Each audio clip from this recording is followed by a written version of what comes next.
So you've successfully smuggled some potentially illegal goods past the toll people. Definitely illegal goods. I mean, almost certainly illegal, unless that guy was just being like over the top theatrical. They're definitely illegal.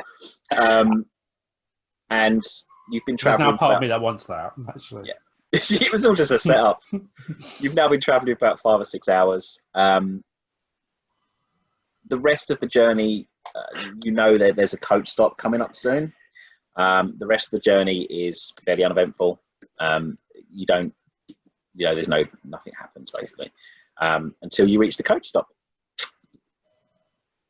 When you get to the coach stop, so you see it's about another few hours yet. So it's getting dark now.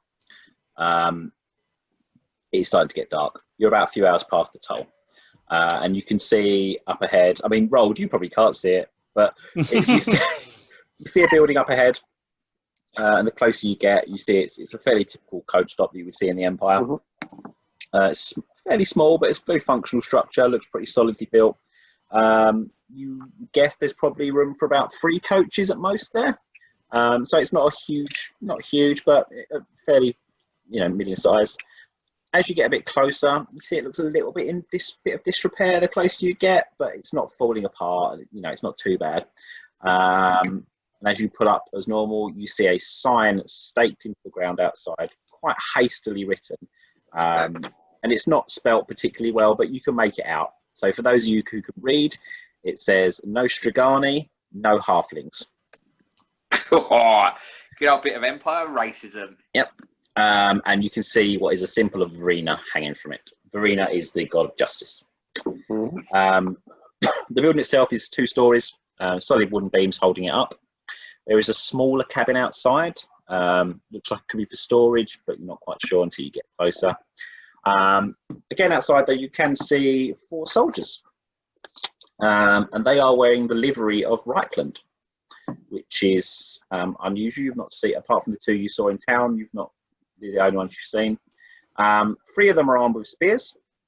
One of them is armed with a crossbow. So the 3 of them with the spears look young. They're probably not even 18, you would guess. The one with the crossbow, he looks probably early to late 50s, if not older. And as you pull up, he how's you? Hey, all lads, you coming in for the night? The coachman of the other one as he's making the plans. Yeah, he nods to the coachman. He's the coachman. Yep. So he goes, "Got no Strigani, no Halflings, no." No, it looks a bit funny at you. Paul. It just looks a bit funny at you, but it would be unusual that you'd be on your own if you were a Strigani. But they're like, okay, in you go. And they take you through. So I've really hastily drawn a terrible map for this because I didn't get a chance to do it. I'll share with you just so you can see what's coming in. There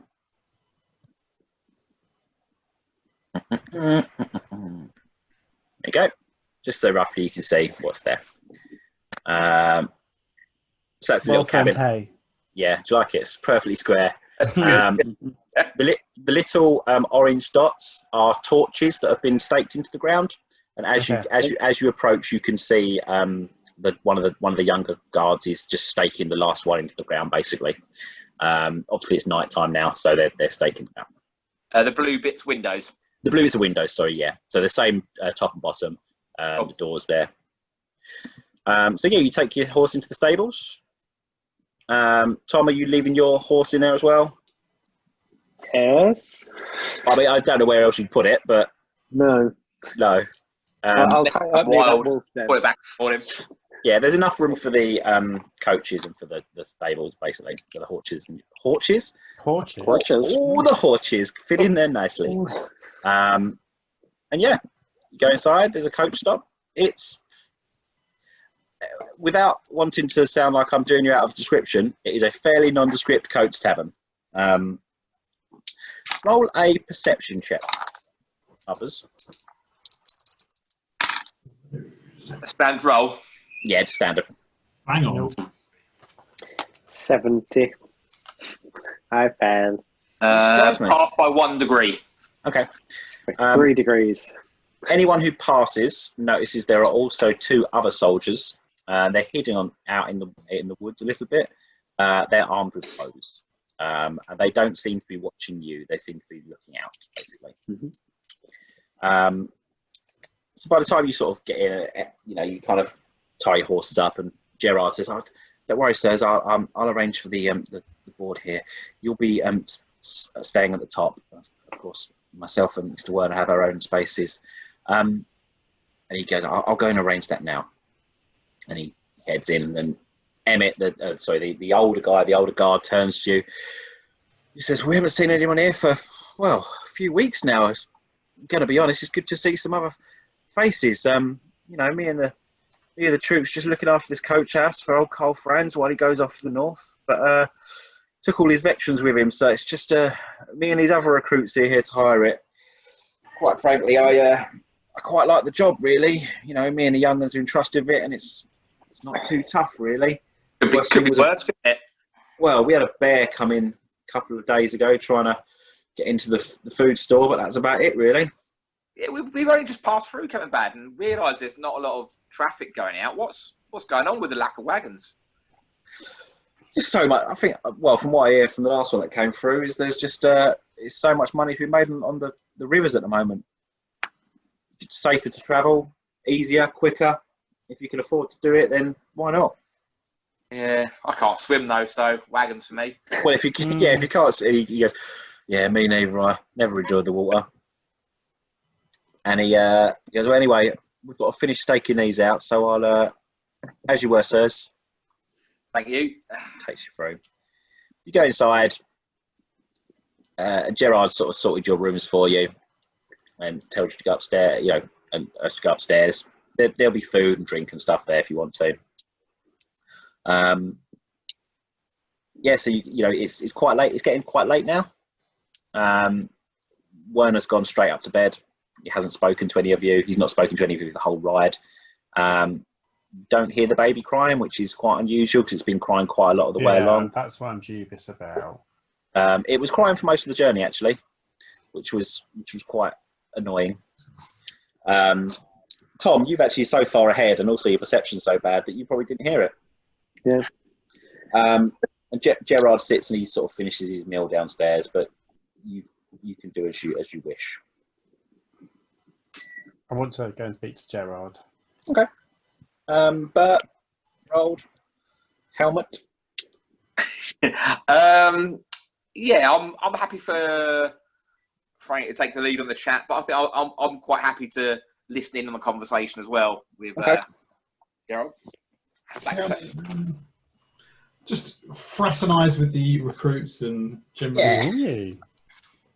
Yeah. I shall drown my sorrows. Sit in the corner and think about all the things I have done. Think about all the things you haven't seen. You probably weren't aware of it. You're probably fine. Yes. So Bert, a couple of them they're quite happy to talk to you. No one's been here for a while. They've been talking to each other, and you're clearly of like a soldiery standing, and it's not sort of hero.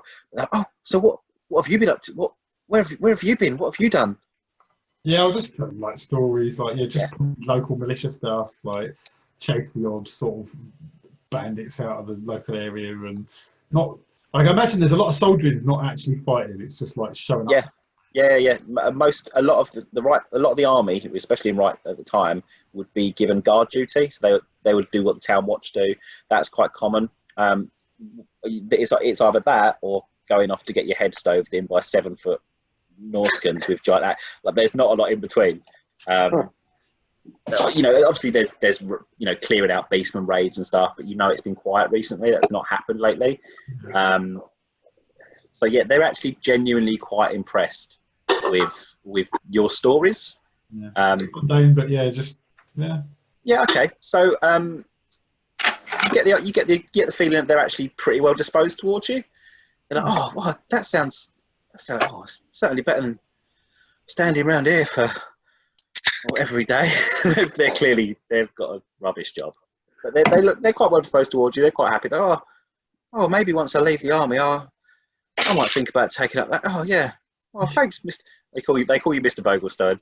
Thanks, Mr. Vogelstone. Thank you. No, well, you should come find me. I'd be interested. Yeah, how long you got left? Well, yeah.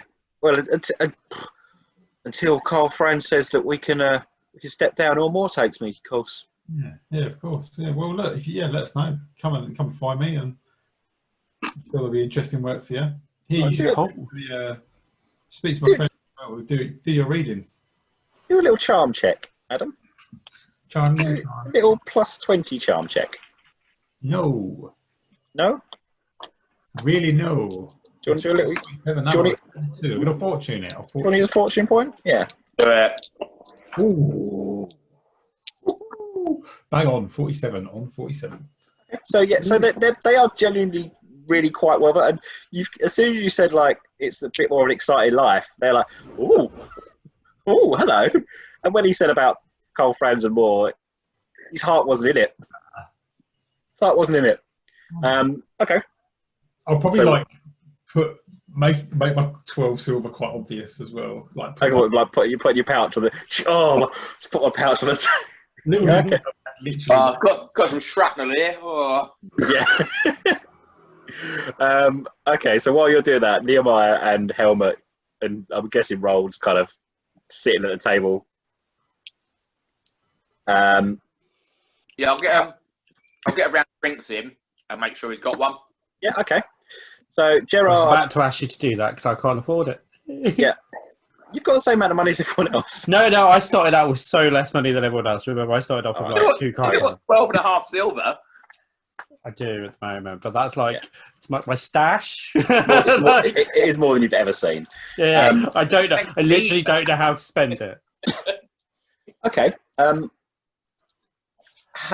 So he takes the drink. He drinks it down. He's having his dinner. He looks quite stressed actually, and he asks for some wine. When you get the round in, the barman brings out some wine. It is not particularly nice. If any of you, in fact, Tom, Rold, you might be one of the few people that's actually had some wine, because of your standing. You can smell it's not great. It is clearly not the good stuff. I shall hope I fail my perception test. Yeah. But Gerard drinks it quite quickly, and you sort of have a bit of polite chit chat with him for a while, and he gets drunk almost immediately. Nice. He's pretty pissed.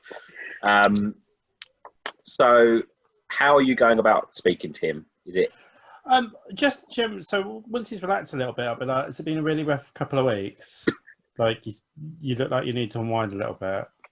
Yeah, and he's rubbing his head, and he's finished it. He's like, so it's just been, I worry so much for Master Werner.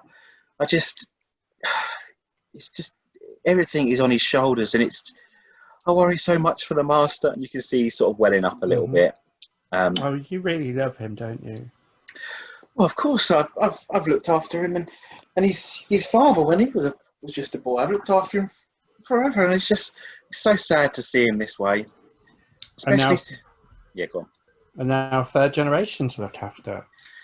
Oh yeah, the child's all he's got left in memory of poor Mrs. Werner, and he's obsessed with the child. He'd do anything for it.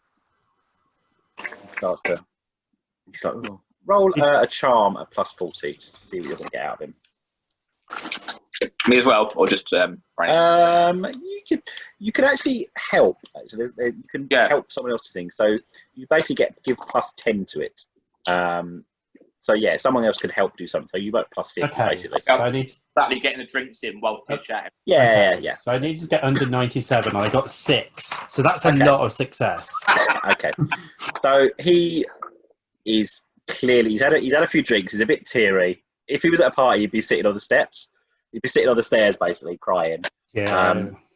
And he goes, I just can't believe. Yeah, he's having a bad. I can't believe when poor Mistress Werner died, giving birth to the young babe, and Master Werner blames himself for not being able to find a doctor because Kemperbad was so busy. And he's in floods of tears now.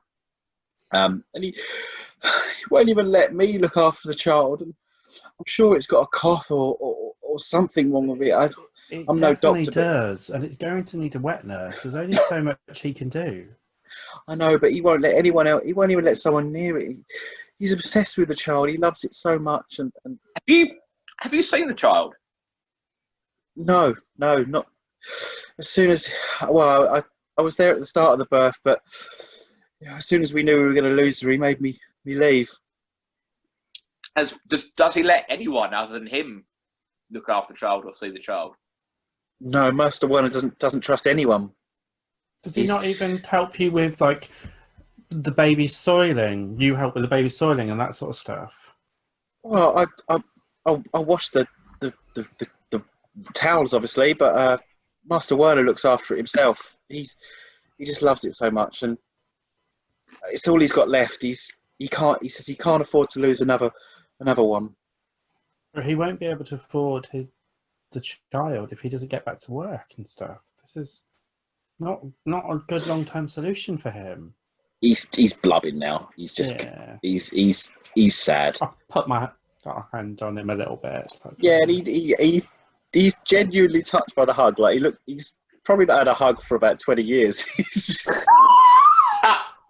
sort of really makes it. He goes, "Oh, sirs, I just don't know what to do. I'm sure when we get to that Temple of Shalia in Auerswald, Master Werner swears it'll all be fine, and they'll look after the babe for him, and they'll make him all better." We might need to look at solutions beforehand, though. How is he feeding the baby? Rockman drunker. How would you feed a baby? Well, generally you'll be supplies of other milk and stuff, and it would be reasonably fresh. So that's why I'm a bit. Yeah. Okay. Gerard does say that he's just been going out and getting jugs of milk in from the local shop. Yeah. Whatever is the most appropriate thing. He's not been feeding it pizzas or nothing. Eat your beans, baby. Come on, eat your beans. It's vegan. The baby's vegan. It's vegan. Okay. Just loads of melons in its bedroom. I think we need to persuade him some ways that we need a wet nurse. Like, will he actually speak to any of us at any point?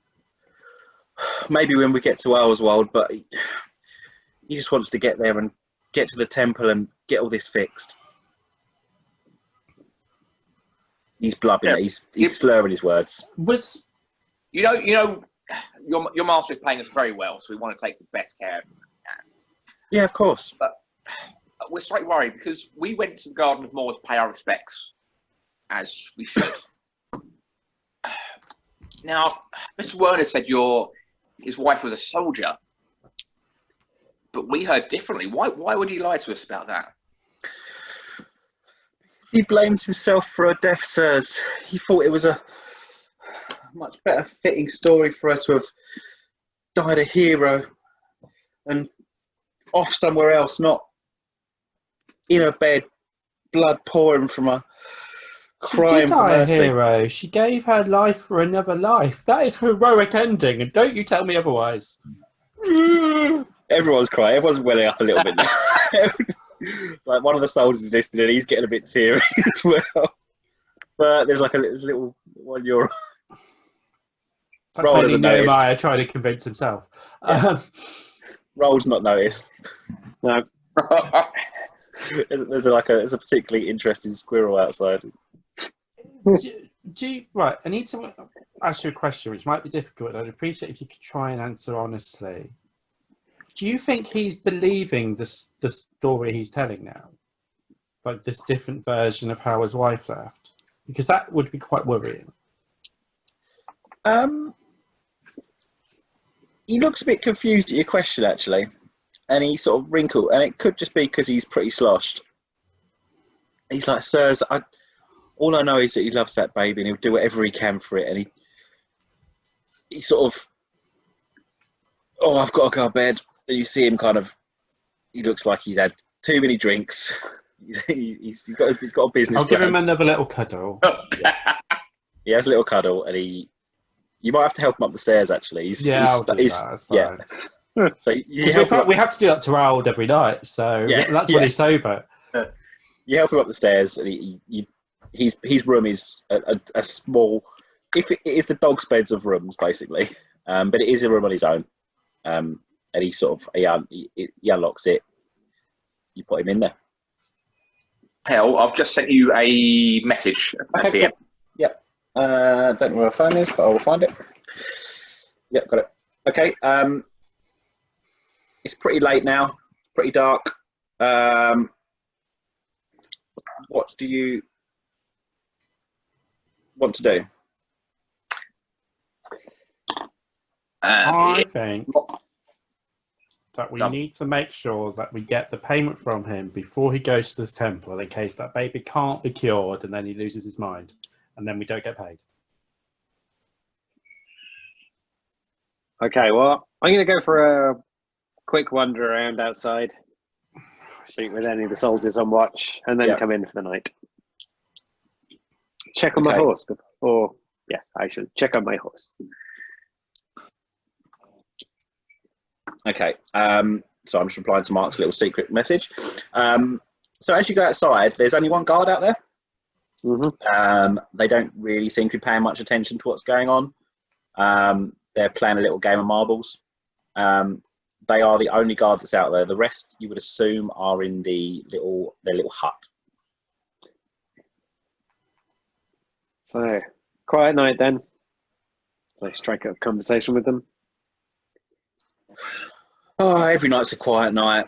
I've been here for 3 weeks now, and quite frankly, apart from that bear a couple of days ago, they tried to steal our picnic basket. Damn bear! Well, have a good evening. I'll see you in the morning. And it is clearly not bothered. Like, he's clearly sort of not particularly bothered about what's going on. And I think it's safe to say that you wouldn't feel particularly safe if this is the only guy on guard. So as you goes up to you, I guess the question then is: are any of you staying up to be guard, or are you just going to bed, or what are you doing? Don't we need to? Don't feel particularly unsafe. No, I say to Beth, do you think these have got any money that I could get out of them for doing readings or any card games or anything with them? Nah, don't think so. Right. They're quite eager, the young ones. I didn't really speak to the younger chap. I do like ego, but it is quite late.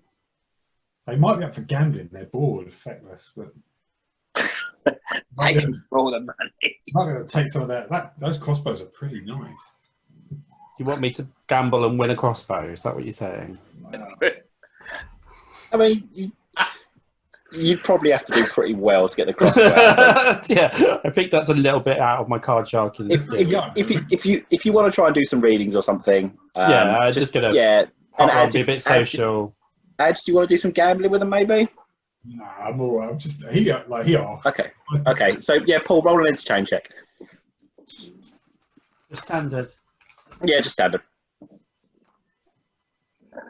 I passed by 2 points, so pass. Yep. So you actually give you 7 pennies. Yay!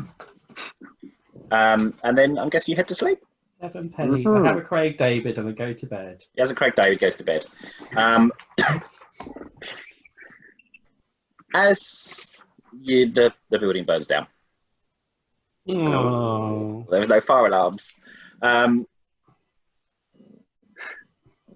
Paul, you actually wake up. You actually the only one who wakes up. You're the only one who wakes up, Paul. You have a terrible nightmare.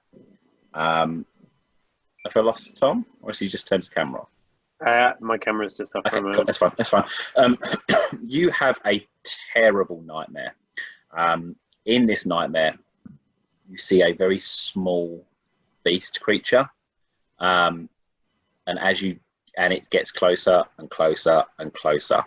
It lets out a horrible wail to you, and as you get closer, just its teeth are this close from you, and you wake up screaming. Yeah, I was about to say, I'd probably do that bolt upright, sweaty, screaming, thing. It is a good job that you woke up screaming, because that is the first time I have rolled you a pass on your sixth sense. As you wake up screaming, the window, the wooden window that is in your room, flies open, and you hear a scream from outside. Through the window comes what initially looks like a wolf. You know that the stable's backed onto your thing, so it's obviously jumped onto the roof and then jumped in through the window. It looks like a wolf, but it is horribly. It looks like it's got spines along its back. It's the tongue that falls out of its head is like horrible. It's way too long, the tongue, and it's got scales just along its paws. And the claws it's got. They're like a lizard's claws, basically. Okay. You have woken up, which is quite lucky because as you sit bolt upright, it takes a chomp out of the pillow where you just were. Oh, yay, Sixth Sense. And we will take a break there because when we come back, we'll roll some initiative. There is now a Chaos Warhound in your bedroom. Slime. Okay, and then it rewards people who it takes one less dice right out of the game, basically. Cool. So let's have a look at my little doggo. See how fast my doggo is. Okay, my doggo is initiative 35. So does anyone have more than 35? Yes. Okay. 36. Okay, so it's going to be Paul, Dog. Who's next down the line? I'm on 34. Mark, yeah. 23. 23. I'm 27. Okay, so Tom and then Bert. Okay. So the way combat works is it's actually opposed rolls. Mm-hmm. So there's generally a success happens. When something attacks you, you roll against your weapon skill. Whoever gets the most amount of success levels wins. You then also, whoever wins gets what's called advantage. So the more you win, the more you start winning. So basically, you're every time you get a point of advantage, your next roll is a 10%. So if you get it on the go, you start getting really good. The first time you fail a roll, you get back down to 0. Cool. That sounds like a lot of maintenance on your side, but I don't think it is. You just have to remember how much advantage you have, so that you know that you've got plus 10 basically. So we'll try it like that. That's the way the book says it. If we find that we don't enjoy that and it's not working great, we'll change it later on. What I am going to change is when you hit someone, you reverse the number to see where you've hit them. It's not really going to matter against things that haven't got armor. So unless I say it matters, we'll just assume that you've hit them somewhere.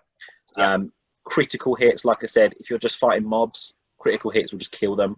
Because I'm not tracking like that goblin's got a broken arm, that one's got a twisted ankle. I can't be asked tracking that. So there'll be a hit. We will do critical hits against you because they do additional damage. Cool. Well, all right. Every critical hit they get just kills you. Is that better? Okay, so Paul. I'm assuming, do you have like a knife or something? I have a little knife, yeah. Okay, so you can try and attack this slavering doghound if you want.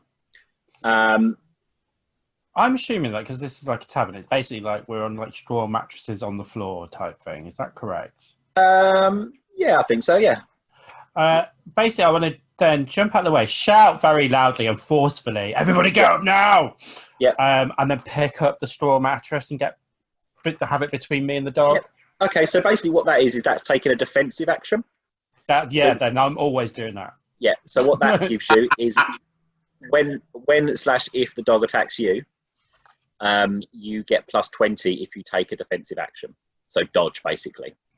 The actions you can take are you can counter it with your weapon skill, so you're trying to beat it in a fight, or you can dodge, which is your dodge skill. So yeah, Paul, you shout for everyone to get up. Everyone, you do wake up. which is the only reason you're not getting a surprise round is because Paul passed his sixth sense check basically, so it's woke you up. So the I dog, felt my place in this band. yeah, the dog, upon doing that, because you've sort of gone to dodge, but you were its initial target, it is still going to take a leap at you, Paul. So it's going to basically, as you go to pull the mattress in front of you, it's going to try and take a bite out of you. Okay. So roll your dodge at plus 20. Plus 20. Okay. So I need to get below 54. I am going to spend a fate point. I mean, the dog's rolled badly. I mean, I've It's got up a to you. really bad day. Oh, okay. So, Okay. like Tom level of bad day. Okay. It's fortune point, Paul, not a. Fortune point, yeah. Oh, fortune point. Yeah, Okay. Yeah. So I've rolled a 38 and I was trying to get below 54. So Okay. 1 success. The dog has failed by 6 levels. So as it comes to, did you get a double, by the way? Because doubles counts criticals. No, I had a 98. So yeah, as it comes to bite you, you do pull the mattress up in front of you, Mhm. and it just takes a huge chunk out of it. Its horrible jaw just comes through the mattress and snaps shut in front of you. But you do dodge out the way. You do also now have a point of advantage, so you are at plus 10%. So just keep a note of that on your thing. The next is Mark. Helmet. Well, I think I'm pretty. First thing to do is wake up, get on my feet, and if you can probably just grab the sword and buckler and be next to me. I think that's fair. Yeah. So you can hear out. So it's been a sort of 20 seconds or so now. This kind of Paul's dodgy and stuff. You can hear outside sounds of fighting. Just so you're aware. Right. Mark, make a to hit roll against this. It's making a hit roll as well. Oh, against the dog. Yeah, because you're just getting your arm, you're grabbing your stuff. I didn't have enough time to do that. Okay, it counts as drawing. So it'll be your weapon skill. Weapon skill, yeah. Yeah, I've got +5 on my melee basic. Okay, so that. So whatever that, you're attacking basics of that. That's 42, right? And the dog it's not going to try and like parry, or it's going to try and dodge basically. I rolled a 77, so I'm going to spend a fortune point on that. Okay, roll dice. Lola's rolling dice for you, by the way. Okay. Oh, cool. Yes, passed by 3 degrees. Okay. It has. So it's busy fighting. So it's busy trying to snap at Paul. It doesn't even see you. It's so focused on trying to bite Paul's face off, basically, and it fails by 5 degrees. So the difference is quite considerable. So you do hit it. You pass by 3 degrees. So you actually hit it for 3 plus your. I can't remember the difference or not. It's not going to matter for this fight, but I'll have to find out. I can't remember the difference or what you passed by. But because you hit it for enough damage to send it sprawling into the wall. You've got a sword, haven't you? Yeah. Basically. Your sword goes, as it's busy with Paul, goes instantly through its head, through its brain, and it just falls limp immediately. Just one swift thrust just puts it down. But you can hear sounds outside still. But it is twitching away. It's not in a very good way, but it's out of the fight. Cool. Is that me done? That's you done, yeah, because we'll count that as your move and stuff. Like I'm obviously scouting as well, yeah. Yeah, that's fine. The next is Tom and then Ads. Okay, so I guess seeing the immediate danger pass, I'll grab my sword and head out, presumably out and downstairs in the coach inn. Yeah, okay. There's nothing in the coach inn. You don't see anything inside yet. You do, however, see the body of one of the younger guard. Is one of the young soldiers. He's slumped against the doorway, and they have 2 black fletched arrows sticking out of them. They're not dead, but they're not in a great way. You could probably get to the doorway with your movement. I think that would give you enough. Can I? I guess there is pandemonium going on. Yeah, so when you get to the door, you realise, but you get a vision of what's out front. So you actually don't see much from the front. Did I? I'll bring the map up for it. Well, actually, it might be a bit easier for this. So I'll just share my screen. So as you get to the front, so you're looking out onto the road, Tom. Yep. So you get to see there is. It looks like there's some bloody staggered into the doorway. So you would guess, and you look out to the sides, you can see a guard fighting on the left, over sort of where the hay, like the tree by the hay. A guard fighting on the right as well. And you can't quite see what they're fighting against at the moment. It's still quite dark. Although roll a perception check.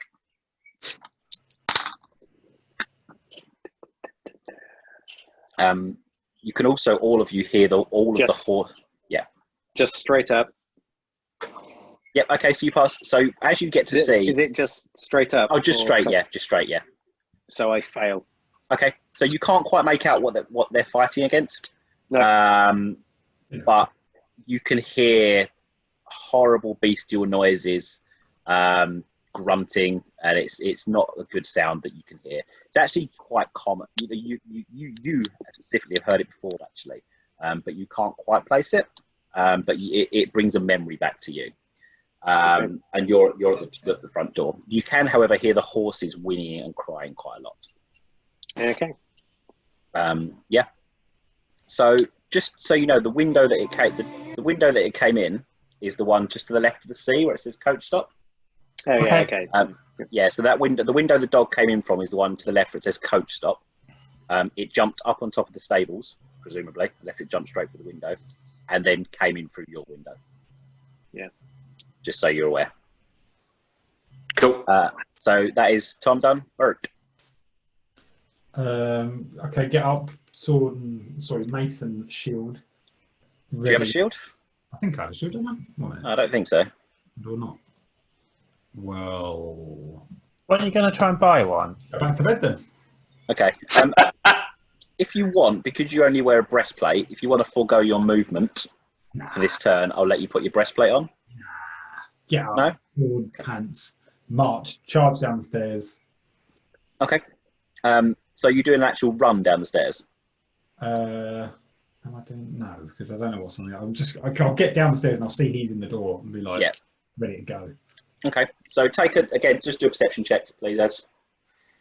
Give it a +20 because Tom's going to be pointing. So you can see where he's looking, so you kind of get an idea of what he's looking for. Nope. Okay. So again, you hear sort of horrible grunting, fighting noises. You can hear the sound. You can hear someone roughly where the crates are fighting. Probably you can hear some clashes there, but you can't quite work it out. Again, you can hear the horses whinnying. The horses sound terrified, and then you can hear the sort of the older voice trying to organise the fight that's going on. I'm then going to look at. I'll just stop that for a second. Okay, so back to initiative then. Mm-hmm. Paul, what were you? Sorry, 35? 36. 36. Okay, what were you, Mark? 34. Tom? 27. Okay, so Paul, you're actually going to get to go first again. You can hear screaming come from Gerard's room. And you can also hear Werner shouting, "Get me out of here now! Help me, help me!" Right, so I'm going to grab a shirt and pull that over my thing. Yeah. So I'm a bit covered, grab my knife and head off towards that direction, towards Werner and Finger's room. Okay. So the rooms are next door, so this could be your movement, basically. Okay. Gerard is curled up in a ball on the floor because he's heard the fight. He's curled in a ball on the floor, crying. Werner has looked out of his window and has seen what's out there. He's grabbed the cot and points at you and says, "Get me out of here now! Get us back on the road!" No, it's more dangerous out there than it is in here where we can defend. Stay there and I'll stay here. And You paid us to guard you, we're guarding you. so he looks and he tries to shut the window, and you can see him trying to bar the window, basically. I will help him with that if you wish. Okay. So do you want that to be your action, basically? Sort of? Yeah. Yeah, okay. Yeah, so you can find some bits that he's actually got a bed He's got the nicer room with a bed in it, so you could prop that up against it if you want to. Mm-hmm. Okay. So And just jimmy something in as well, stop it opening and that sort of stuff. Yep, that's fine. Mark. Cool. I'm not going to bother putting me jerking on. I'm just going to go down in my briefs. Okay. I'm going to follow with my sword and buckler into the room as well, whilst Paul is sorting out by the window. When I come in, is the baby still in the fully enclosed cot? Yeah. Yeah, I think it would be because it would have been sleeping. So yeah. Yeah. Yeah. Okay, cool. He's not holding it though. He's barring the door up, so it is by the bed. Yeah. Okay, cool. I am going to I'm going to keep watch by the door. So Okay. looking out of the door into the main bar area. Yeah. Okay. Okay. So you're a guard action basically. So if anything comes through, guard action on the door. Yeah. Overwatch. Yeah. Yeah. Okay. Ads and Tom, you're outside by the door, aren't you? Yes. So now that the fight has happened a bit more, you see these figures come out of the forest. They look vaguely human at first. The closer they get, you can see that they're not at all. They have twisted cloven hooves. Their legs are bent the wrong way. They have very small horns on top of their head. Some of them look almost human, actually. They could be human, but you can, as you sort of see them, as they get closer to the light of the fires, basically, you can see that they are very clearly uncles. Simon Stevens. What? Yeah, they look a bit like Simon Stevens, but with little tiny horns. You've seen uncles before, haven't you, Tom? I'm sure I have, yes. I'm sure in your background it says that you've riding up and down. Yeah. Bert, do you think you would have seen them before? Ungor raiding parties are fairly common. Well, probably then. Okay, so you've seen it before. Maybe not fought one, but sort of chased one off. Or... Yeah, that's probably more likely, actually. In that case, then, you know that they generally won't put up this sort of resistance unless they think they can win. Because you're used to chasing them off. And then so one of them's actually going to come charging from out of the bushes, and he's going to come charging towards you in the doorway, Ads. Yep. Another one goes, and you can hear some fighting around the crates, and then you hear a very human shout, which is cut short quite quickly. Another one does come round from the other side to charge you, Tom. Yeah. However, as it does come round, a bolt takes it straight in the eye, and it falls. It sort of does a roll straight to your feet. It is very, very dead. However, you don't see where that came from. Ads, the one that charged you is going to make an attack on you. Yeah, we can fucking try it. Do you want to try and parry it, or do you want to try and dodge it? If you parry it and you win, you hit it. Yeah, I'm going to parry. Okay. Okay. I failed by 1 point. It failed by 2. So you actually hit it for. You don't get any success levels, I think. So you actually hit it for your strength plus weapon damage. I think it's Weapon 6 damage, for you. yeah. So what's that? A D6? No, you don't roll. You don't roll for it. It's just how many successes you get versus its damage. Weapons armor. I didn't write down my fucking weapon. I think a basic sword is just 6. Or 3. It's strength plus 3, basically. Strength plus, yeah. So whatever your strength bonus is, plus 3. 4 for a hand weapon. Oh, 4. Okay. 7. Yeah. Okay. So you get a good swing on it. Well, you got a mace, haven't you? Yeah, mace. Yeah. Oh, So as it comes running in to try and hit you with a club, which you just sort of step out of the way and just smash it around the side of the head with the club. It doesn't go down, but you've sort of cracked one of its little horns, Yeah. and it looks pretty angry. You now have a point of advantage, so your next roll is at plus 10%, and that can keep stacking. Cool. So that was the attack on you. It is now your go rolled. You can see off to the right of you, there are 2 Ungors coming towards. That's one of them, the stable side, right? the stable side, yes. They're coming out of the forest. One of them looks like it is going towards the horses. Uh-huh. One of them has gone towards it's just coming towards you, but it's stopped on the corner where the torch is. Okay, I will charge towards that corner and the one by the torch. Yep, okay. Probably shouting and brr. Yeah, so if you charge, you get plus 10% to hit. So you get a point of advantage. So same sort of thing. Yeah, okay.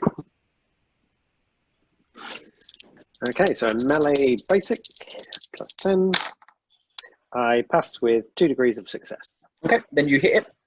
You hit it for your damage plus 2. As it's trying to pull the torch out of the ground. Okay. As it's sort of struggling to pull the torch out of the ground, it does pull it out of the ground, and it tries to use it to sort of ward you off, but it's far too clumsy for it to be able to do so, and you get a good strike on it. I do 11 damage to it. Then as you get a good strike on it, you just pierce its heart. It's clearly trying to fight you off. The torch falls backwards to the floor, and you put the Ungor down. How many are dead? So, presumably Okay. that now gives me 1 advantage.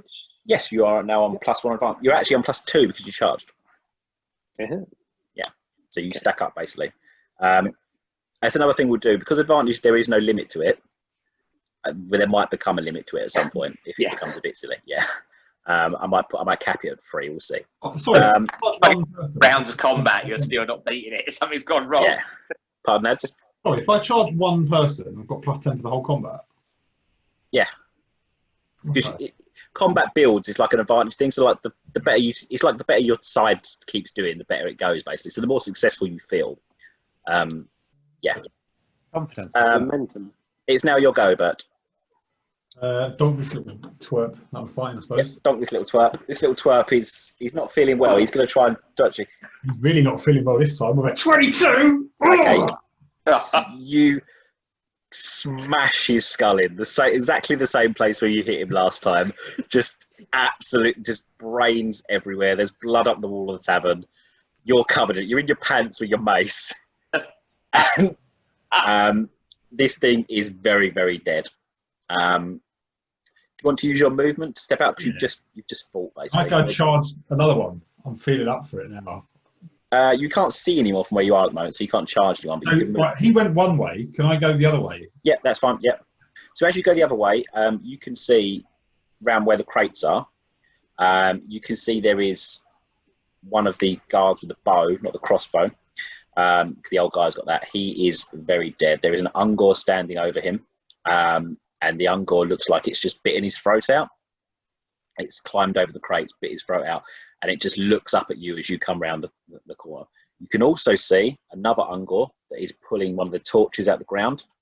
So it's got past the thing. You can't see where the other guards are, but you know that at least 2 are dead, and there were 6 here in total. Looks like Ads has got a longbow. I was about to say, someone's got the bow. So what you can see, Ads, you can see 2 Ungors where you are. Yep. Roll a perception check. Oh, I'm not good at them. Nope. Okay, so you don't see any more, but you can hear the sounds of braying in the forests. Okay. We'll go back to the top. Mr. Franey. Does this door lock? The door does lock, yes. Okay. And what I need you to do is get the baby in your hands in case we need to rush quickly because we can't take that carriage with us, and I'll go and see if there's a safe route for us. He picks up the cot and tells you that they need to get out of here right now. Not until I've found a safe route. A helmet, and I head off. I'm going to head off downstairs because big old strong legs has this. Okay, so sorry, what's happening? Helmet, is Helmet guarding? So I'm going to stay on guard Okay. with the baby. I'm guessing Paul is actually going to go and find a route and then jet to me once he's found a safe Yeah, route. that's kind of the plan. Yeah. Okay. Yeah, he looks pretty terrified. He actually looks quite terrified, but he looks very protective. You know, he looks like he would fight to the death this thing. So you step up. So Paul, you'll basically go outside. You go down to the door. There's nothing on the stairs. There's nothing. You don't see anything else in the building. There's no Ungor in the building. There's nothing coming through the rooms that you've gone. Gerard is still in a ball on the floor. You head down the stairs. Gerard, your master needs you. Go. And at that, he does actually snap out of it. He immediately snaps out, goes into what runs in. As you go down the stairs, you see the same dead body that's downstairs. Is there a weapon on it? Yeah, it would have had a sword. Yeah. Then I have a sword now. Yeah, that's fine. You grab the sword that's on it. And as you step outside, you see the same they did. As you come down, you see Bert running off one way. You see Rold running off the other way. You see them run past the windows, and then you also see the body of the dead Ungor that's just had its skull smashed in. That's just there's no head there left. I wouldn't know what it is though. Probably it might. Well, you probably heard of them. Okay. Probably never seen one. They're known, but you've probably never seen one. It's not very nice. In fact, actually, yeah, roll a cool check. Oh, this is what I can do. Allegedly. Do I have my 10 to this? You don't get plus 10 to this. No, it's for combat stuff. I've passed with 3 degrees. I'm yeah, so cool. Yeah, it actually looks fairly similar to the thing that you saw in your dream. You've never seen one. You've never seen one in the flesh, but you have now. And the first. No, one I'm less cool dead. now that I realise it's in my dream. Because except that realisation of maybe I'm dreaming properly again. Shit. Yeah, so you head outside and you can see roll perception.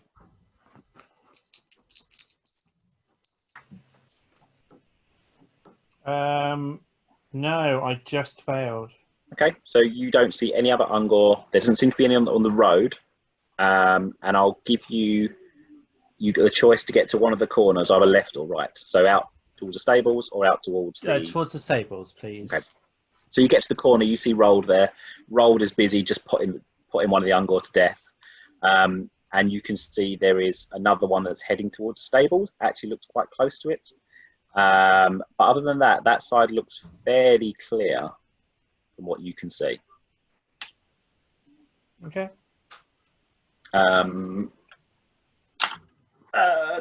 Mark. I am without having. Where is Werner now? Is he by the window? Is he by the door? He's by the door because he's poked his head out to kind of see, like he's actually actively trying to get out. Okay, does it look like the fact if I'm not standing in the way, he's going to bolt? Roll intuition. Standard roll? Yeah, standard roll. Yeah, the standard.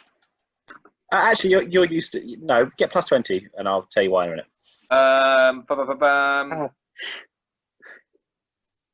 So what roll was it again? Sorry. Intuition, which is a initiative skill. 37 plus 20. Yes. That is 4 degrees of success. Okay, you are well used to seeing when someone is going to bolt because of your career. You know exactly when someone's going to bolt, and you know that if he gets given the chance, he is going straight out that door. Right. Okay. In which case, I am standing literally like buckler there, sword to the side, covering the door frame. Yeah. Okay. Can't get past me. Yeah. Okay. That's fine. He's go next, and he is going to try and push you out the way. So he'll do a strength check against you. Because you're steadied and ready for it, I'll give you plus 20. Go. I rolled 69. I fell out by quite a bit. I'm going to use my last. How many fortune points have I used? Two, I think. One, maybe. I'm going to use my last one. I'm going to gamble here. Okay. I failed by even more. I failed by 3 degrees as well. He failed by 1, 2, 3 degrees as well. So actually, there's a bit of a ruck to try and get past. So it's a bit of a kind of. He's trying to push past you, but you're clearly holding him back. And he's let me pass, we have to get out of here. What I'll say that is you just lose any defensive bonus you would have for this turn. So I'm now engaged with him rather than being defensive. Basically, yeah. Cool. On that then, you hear all of you, this is not hard to hear, you hear a horn blowing. And Tom, another Ungor comes bursting out of the undergrowth in front of you. And me, I take it because I'm. You as well. So you're there as well, aren't you? Yeah, you're there. Another one come. You They were quite close, but neither of you spotted them. And Tom, it's going to charge you. Okay. The reason it's charging you is because you've just put one to the ground, basically. And I look so intimidating in a shirt. Yeah, well, that one that's near to you, Paul, runs over to the torch and pulls the torch out of the ground. Yeah, not right. And throws it into the stables. The one that charges you, Tom. Lower's rolling. It is charging you. What are you doing? Dodging or? Sorry, dodging or what? Or fighting, basically. So it's like weapon skill versus dodge. It's basically. Yeah. Okay. So a weapon skill check. Yes, please. Yeah. And I don't get any. You do have advantage. So yeah, you do get your advantage on this. So that is passed with 1 degree of success because okay. It has failed. So as it comes running into you, it comes in for spear. Actually, goes to thrust at you and thrust straight past your head. So a suitable attack back on it for whatever damage you hit for. Okay, so melee basic. Am I sorry? No, you just hit. If you win the roll off, it's just hit. Yeah. So you can actually will be 4 damage plus 5 for my strength. I don't know what your strength. Massive. No, your strength's 4, isn't it? I have. Sorry, yes, it is. Still pretty. Sorry, strength is 4 plus 4 damage from the sword on the 2 advantage. Yeah, it's got, no, just the success levels. Oh, okay. So 9, is that right? 9, yes. Yeah. So again, you hit this Ungor. You give it as it comes with the parry, a good strike across its chest. It doesn't have any armor on, so you open a massive wound in its chest. It's not dead, but it certainly looks like the fight might have gone out of this one. Bert. Birdie. Big Bert. Big Bert. Can I charge the one that looks at me? Did they not the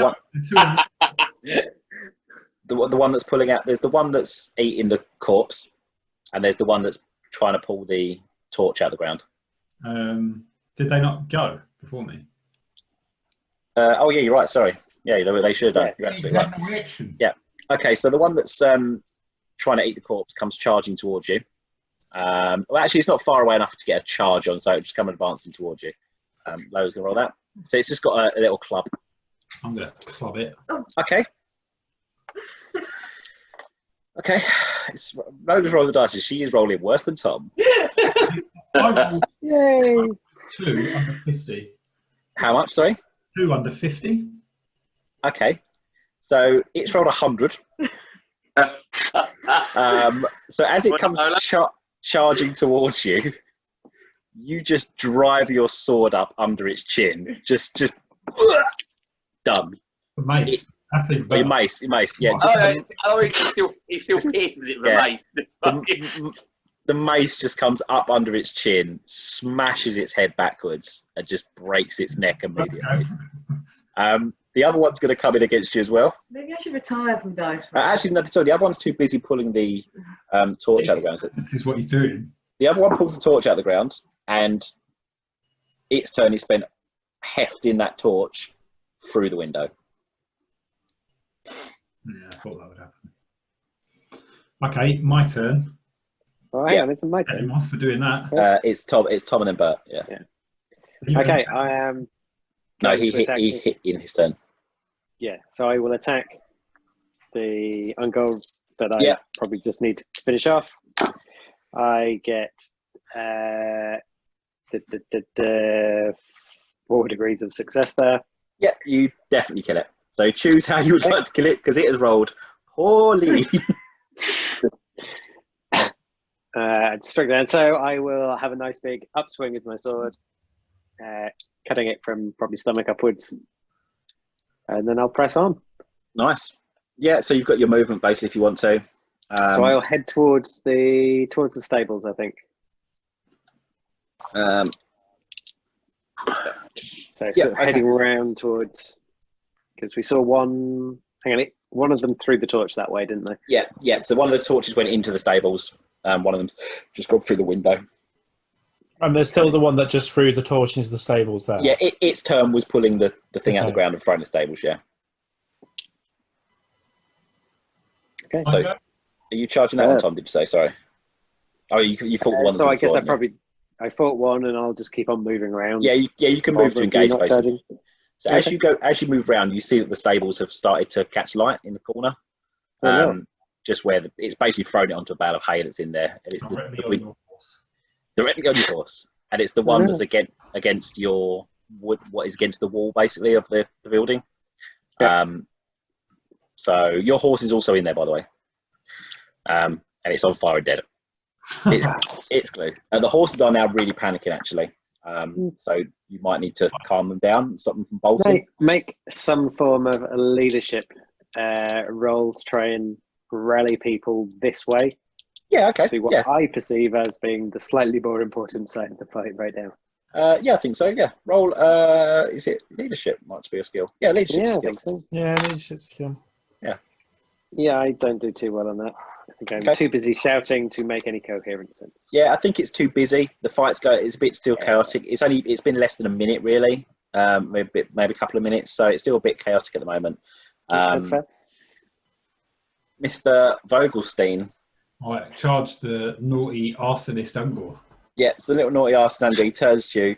He's got a little spear actually, which he sort of dug in the ground. So he turns to try and sort of like brace with a spear. So he's not going to try and dodge. He's going to try and jab you on the way in.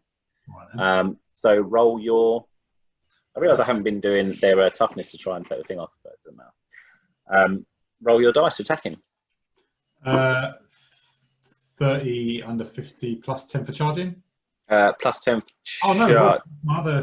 Oh yeah, you've already got your plus 2. Yeah. So I've got 2 plus 2 already. So 30 under 8. Okay, so you have 1, and you hit it for however many success levels plus your 5 plus 7, 12. Okay, so 12. So what I'll actually this time is take the toughness off, which I should have been doing before. You hit it for 9 damage. This one looks in a pretty bad way.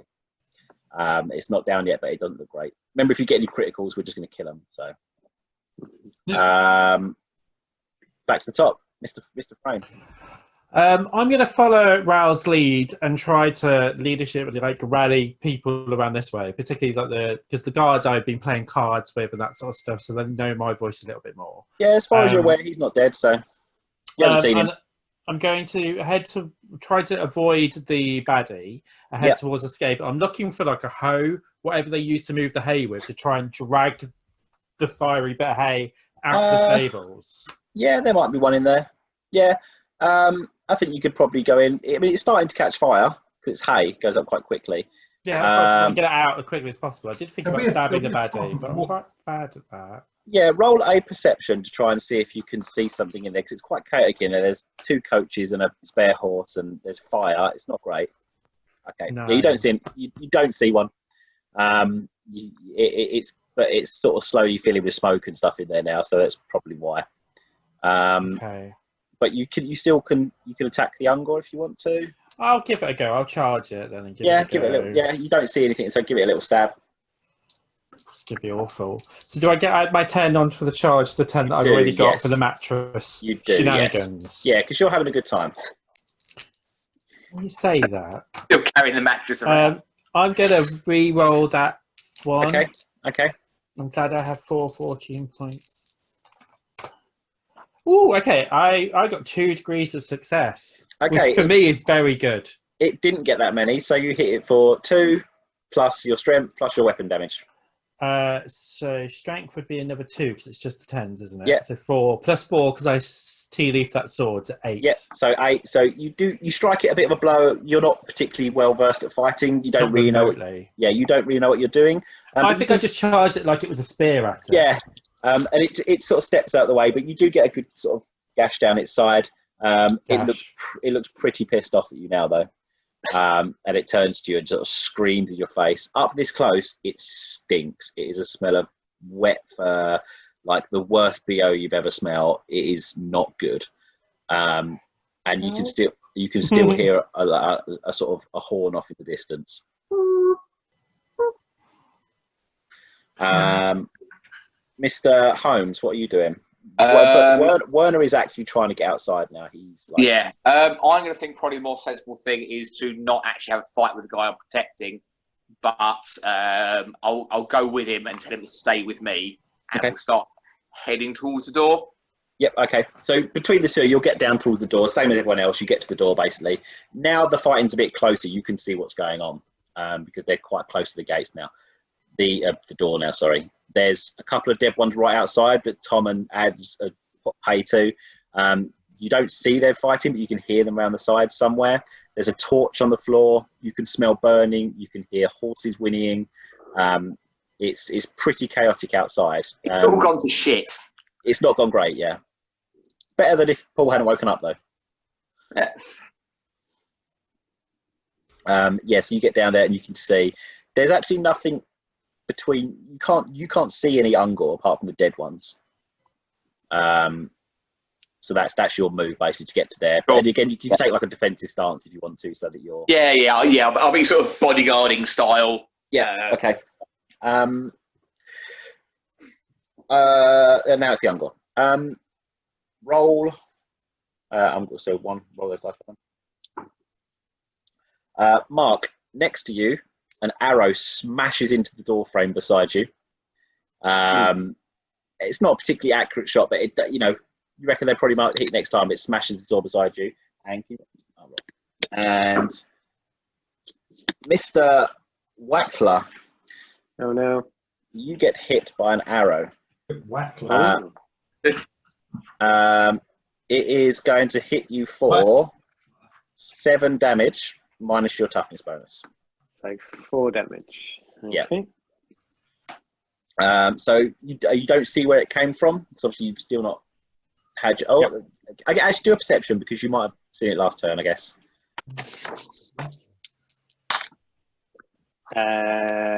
So I don't get any bonuses on that. I don't see. No. Okay, so it came.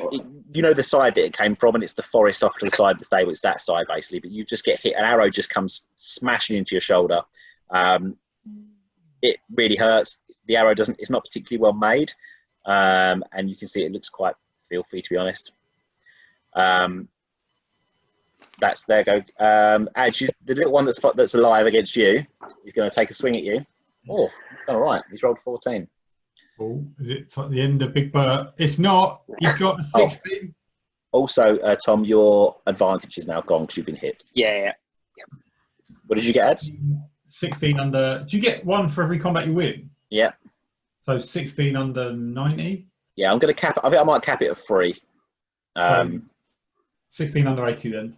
Okay, so you still beat it, and you just, as it tries to take a stab at you with its spear, you just smash the spear as it comes in, shatter it, splatter another skull to pieces. Can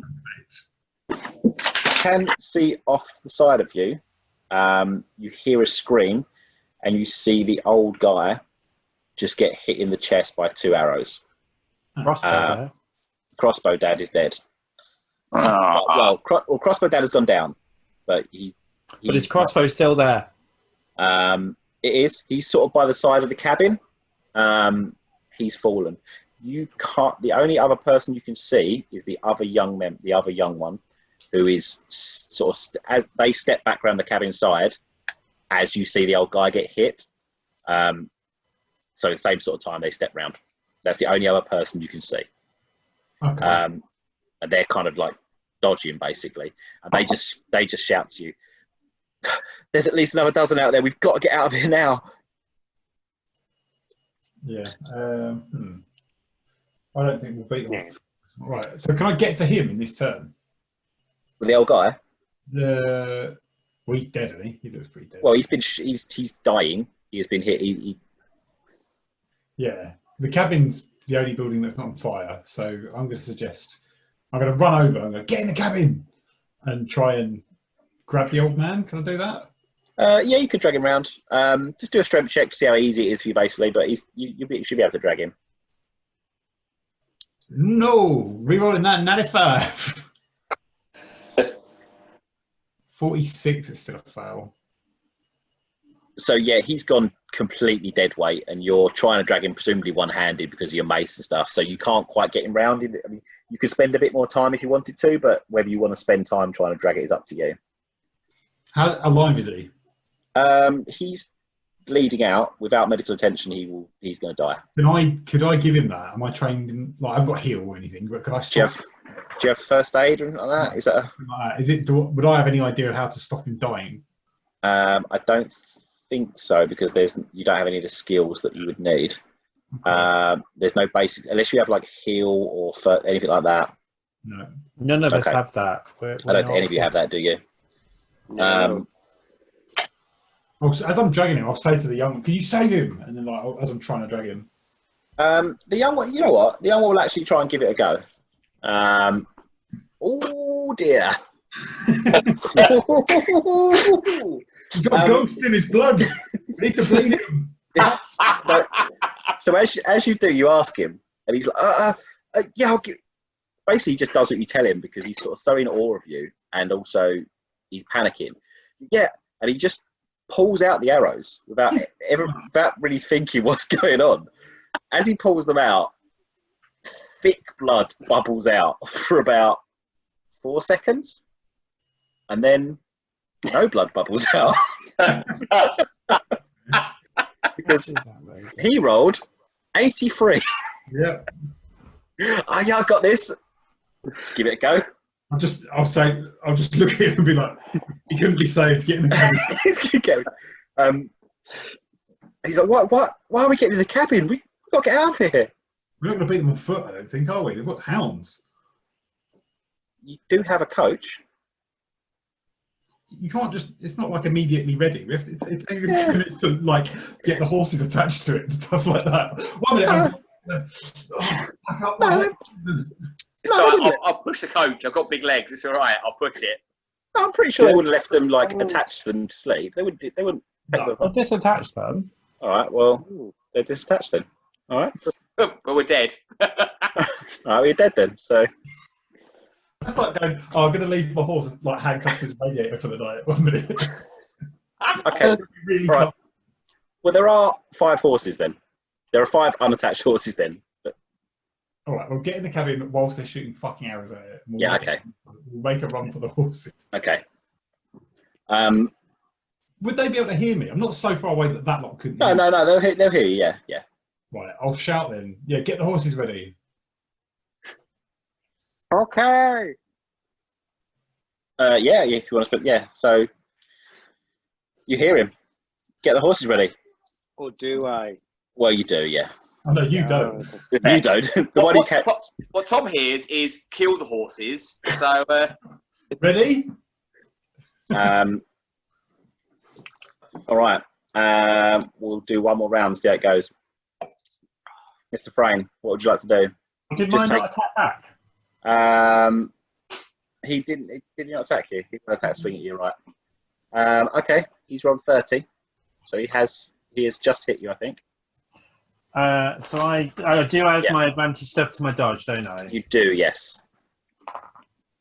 So because of that, I had 2 degrees of success. Okay, so he takes a swing at you, but you jump back out of the way, and he looks pretty angry that you've missed, and he's sort of spitting bile and phlegm at you. He's not happy. Yeah, back up. So back up to you. I'm gonna stab him. Yeah, stab him. But I think because I'm really unsure about what I'm doing with the sword, I'm basically going to make it look like I'm about to stab him with the sword and then just run in and get him with the dagger. Because I know what I'm doing with that.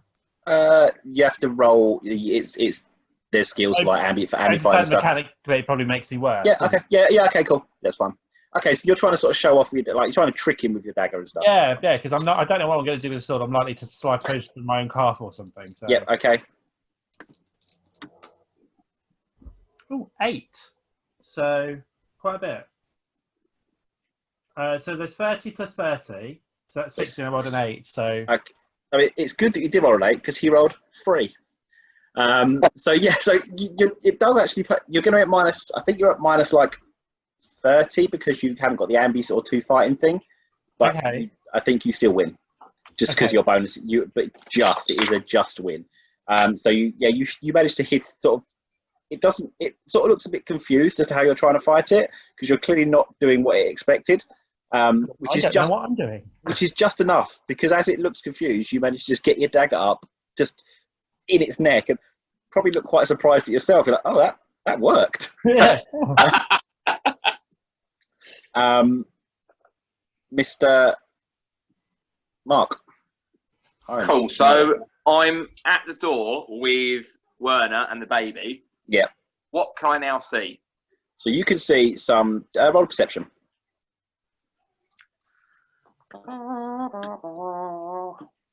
It's going to be plus 20 because the things are getting closer. The fires are lit and stuff. It's a bit brighter around the room. Fuck for that. A pass by no degrees, but a pass. Okay, so you can see you can see all the corpses that you've seen, basically. You can also see, probably to the left-hand side where the stable side is, you can see what maybe looks like another 3 figures out in the forest. That's pretty much what you can see that side. You can see you can't see the one. Are you standing by the door and looking? Yeah, so sort of where we ended our movement last round. Yeah. Okay. What's going on now, and then I'll react to it. You can see a couple of figures out in the forest. One of them is presumably the one that took a shot at you. You can also see off to the left-hand side, or the right-hand side, where Ads has gone round, probably another. You can definitely see 3, possibly 4 out that side as well. Cool. So there's. Can I see Tom or Paul anywhere towards the stable?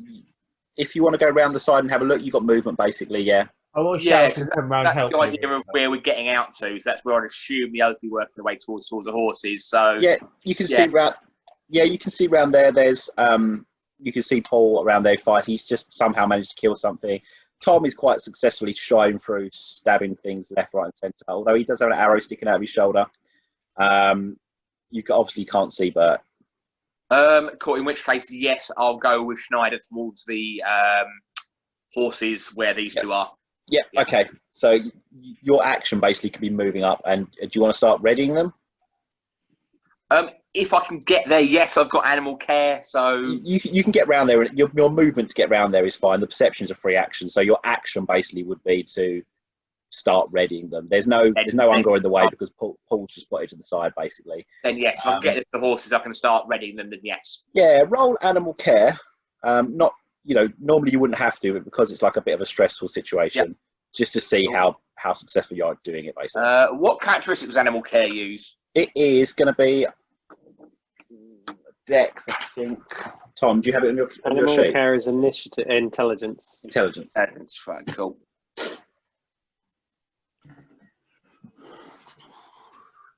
So it's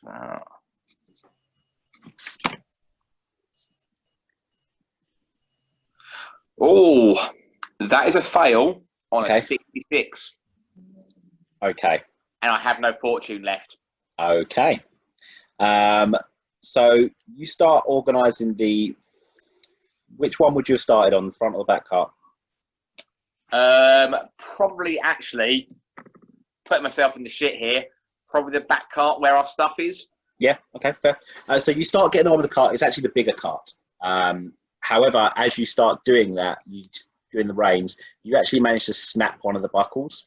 So when you're putting I don't know how horse reins go, but you basically snap it as you're putting it together. You could potentially try and tie it next turn, but as you're doing it, the horses are rearing over, the horses are stressed out, they're in a bad time, and you basically have broken it. So if you want to attach to that cart, you're going to have to try and jimmy it or go to the different one. Cool. Mr. Hancock's. Mm-hmm.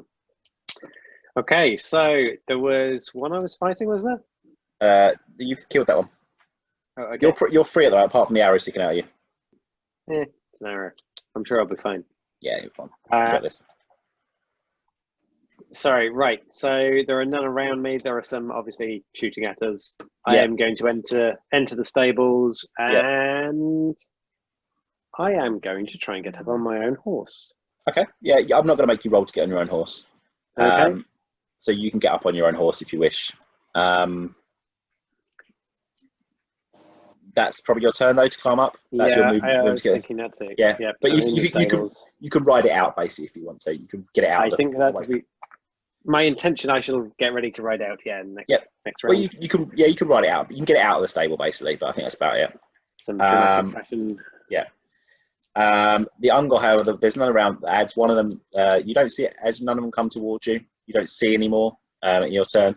There's none around at the moment. There's another shot comes in, which rolls 88. So another shot does hit the stable, but misses. And a second shot adds. You hear a thunk coming to the side of the cabin, but doesn't do anything. There is fire from inside. Is starting to grow a little bit now. You can start to see the place starting to burn. But you have, I was just saying, you see the fire inside is starting to grow. The fire in the stables especially is starting to grow. The horses are quite close to bolting. Tom has just climbed up on his horse. Mr. Bert Vogelstein, what do you wish to do? From what you can see, it looks that you can't see anything else at the moment. You don't hear the horn. Is there anything in the cabin, by the way? Are there any shields or anything like that? Or? There's a plain bow in there, just a standard bow. I don't think I've got time for that. Are you thinking shield, get to the stable, not, I could do with a bow? No, there's the equipment they had basically is on them, but there is a just a standard bow there, which presumably one of them has left there because you would assume they're all fighting. Later on, he's really going to regret not picking that up. Like, fuck, I could have had a bow. Okay. So I'm going to say to the kid, can you ride? Yes, sir. Yes, sir. My father was a coachman. Yeah. Right, come on, follow me, and then bolt for the stables. Okay. So you're going to run over to the stables. Yeah. So as you start running towards there, you see that it's pretty aflame. You can probably get round to the front, where you see Tom has just ridden up, just climbed up on his horse. Helmer is fiddling with the cart, and Werner's screaming over his shoulder to get them out.